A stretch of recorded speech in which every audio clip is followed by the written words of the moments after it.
Ses pas l'eussent d'habitude porté vers l'auberge des légionnaires, juste à côté de l'hippodrome.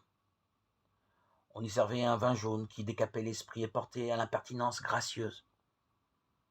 Un désir de changement qui prit la forme du caprice, peut-être aussi un espoir de luxure le menèrent plus loin, dans le quartier populaire de l'Ophel, moins policé que la ville haute.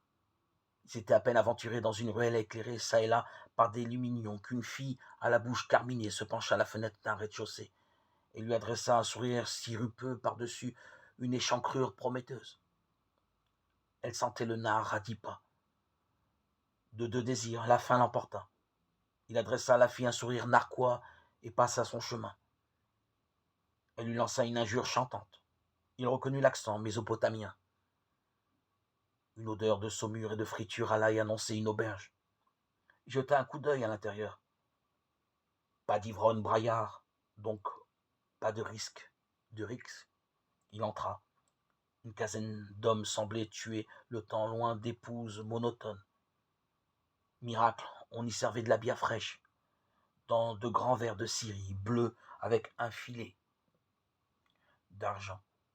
Mais c'était qu'aussi, l'aubergiste était syrien. Il prit la première place venue à une table au bout de laquelle deux Phéniciens discutaient, en mauvais grec, de la différence entre la pourpre de bain, la plus chère à la couleur la plus profonde et durable, et la pourpre, un bain, légèrement bleuté.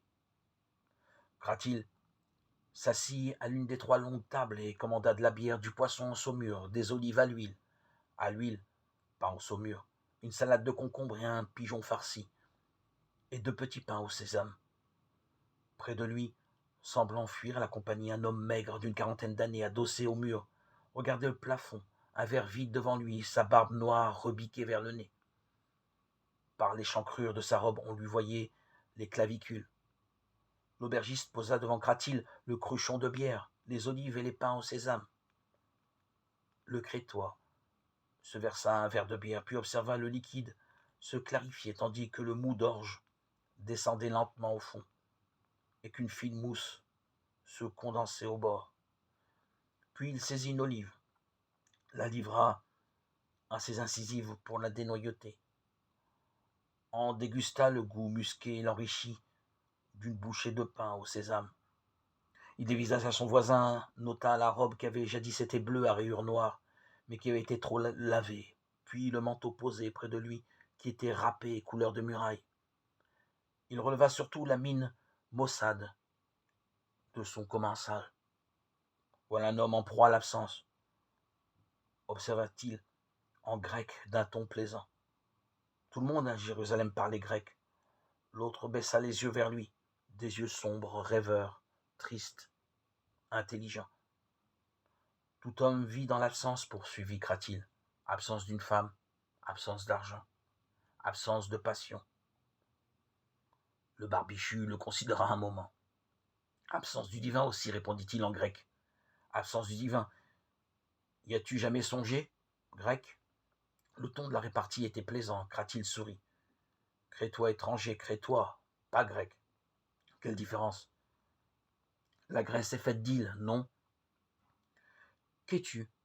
Juif. Chaque île est un pays différent, juif. Veux-tu un verre?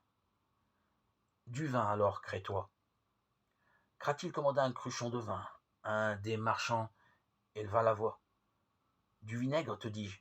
Même pour la pourpre de bain, il faut du vinaigre pour fixer la teinture. Tout pays est fait de contraires. Juif, dit Cratil, reprenant la conversation interrompue.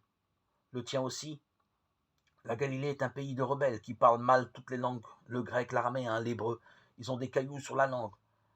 Quand tu viens de Galilée et que tu entends les Juifs de Jérusalem, disserte, fluide, futé, filant de la soie dans la bouche, tu te dis que le mot juif a 2 sens. Vous avez eu 2 royaumes, celui d'Éphraïm au nord et celui de Jérusalem au sud, n'est-il pas vrai? Ils n'ont été unis qu'un temps, très court, sous le règne de David, puis ils se sont séparés après la mort de Salomon, n'est-il pas vrai? C'est ainsi que les gens du sud et du nord sont divisés depuis lors. Qu'est-ce que tu fais dans la vie, Crétois? Le Crétois se nomme Cratil. Le juif se nomme Thomas. Que fais-tu dans la vie, Cratil? Je sers un homme puissant. Dieu? L'aubergiste apporta le vin et l'eau qu'avait commandé Kratil, et le Crétois éclata de rire.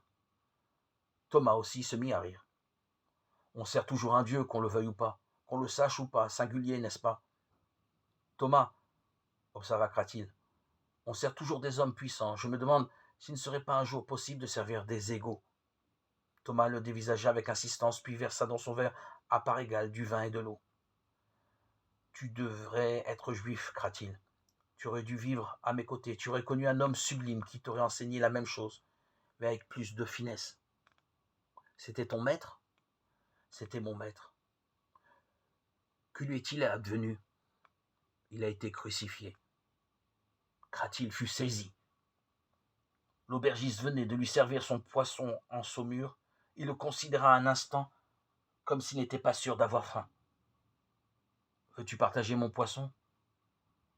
Je ne peux en partager le prix. Je t'invite.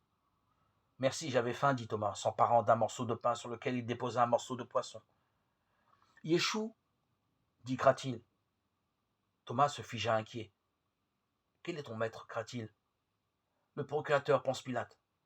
Thomas devint de pierre. Tu es mon ennemi. Non, tu le sais bien, Pilate s'est laissé forcer la main. Tes ennemis sont ailleurs, ils siègent juste en face de Ponce Pilate d'ailleurs, mais une cour les sépare. Comment sais-tu que Yeshou, comme tu l'appelles, était mon maître? Je le devine. Qu'était pour toi Yeshou? Le seul homme qu'un homme puisse rêver d'avoir comme maître. C'est ce que dit Lazare. Lazare, tu le connais? S'exclama Thomas. Je suis parti ce matin de Magdala. Hier soir, je soupais avec lui et ses sœurs, Marthe et Marie. Thomas ferma les yeux et soupira. Que faisait le serviteur du tyran païen Pilate chez Lazare, Marthe et Marie? Demanda-t-il d'une voix rauque. Il s'informait sur le fait que Yeshou fût encore en vie. Pourquoi? Parce que les Juifs de Rome se querellent déjà sur ce qu'ils appellent une résurrection. Des émeutes ont éclaté, le Sénat s'inquiète, mais Yeshou est en vie. Les larmes jaillirent des yeux de Thomas. Que dis-tu, païen, que dis-tu? L'indignation lui cassait la voix. Il était en vie, dis-je. Je ne sais pas où. Mais Lazare et ses sœurs l'ont vu. Il se remet lentement de ses blessures.